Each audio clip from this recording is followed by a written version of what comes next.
tiga dan tiga lagi. Seperti konten sebelumnya, gue akan bahas 3 hal yang kalian mau ketahui tentang apapun itu. Kali ini 3 hal yang harus diperhatikan sebelum beli jam tangan Seiko Mode. Kalian mungkin tahu gue sangat menentang soal Seiko Mode, tapi sebenarnya bukan menentang ya, sekali lagi. Gue mengiyakan Seiko Mode, tapi gue kangen era Seiko Mode di zaman dulu, dimana orang-orang tuh pada berlomba-lomba mengkreasikan Seiko Mode-nya sesuai dengan apa yang dia mau. Ya gue paham, ada namanya custom, ada yang namanya modding gitu. Cuman gue nggak perlu spesifikin lagi di situ, itu udah ada orang yang bisa spesifikin. Jadi gue nggak mau ngambil lahan mereka. Jadi di sini gue bisa kasih saran. Menurut gue, kalau kalian mau modding Seiko, 3 hal yang harus diperhatiin. Yang pertama, pasti harus mesinnya original. Mau mesinnya pakai NH series, mau pakai 7S series, apapun itu, make sure original dulu. Karena itu jantung dari sebuah jam. Yang kedua, pemilihan material. Banyak banget cerita yang masuk ke gua. Dan kemarin ada salah satu customer juga cerita juga. Setelah pemakaian 2 tahun tuh banyak hal yang berubah dari Seiko Mode yang dia udah beli. Gua nggak usah sebut belinya di mana. Jadi setelah 2 tahun pemakaian, jam tangan Seiko Mode ini, satu, berubah warna. Kalian pernah lihat, kalian beli jam tangan katanya stainless, tiba-tiba jadi kuning kayak tembaga. Ada juga yang warna-warnanya tiba-tiba jadi off, kayak jarumnya yang tadinya biru, tiba-tiba jadi abu-abu. Yaitu karena kalian salah pilih material. Yang lebih parahnya adalah sampai terkelupas. Itu gue udah nggak ngerti lagi. Jadi harus banget kalian make sure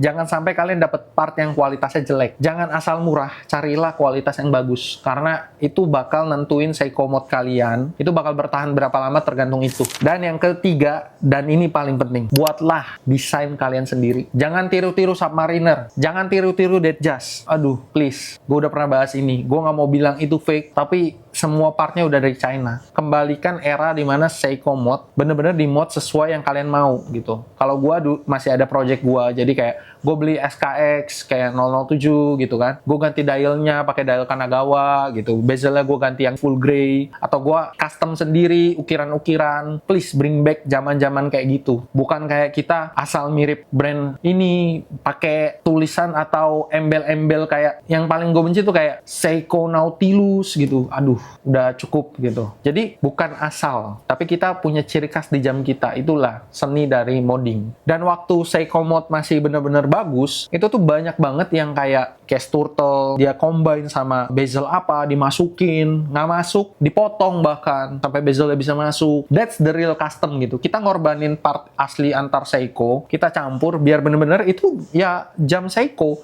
tapi di modding. Jadi itu dia, 3 hal penting untuk kalian sebelum kalian beli jam tangan Seiko Mode. Nextnya, 3 hal apa lagi yang mau kita bahas? Komen di bawah.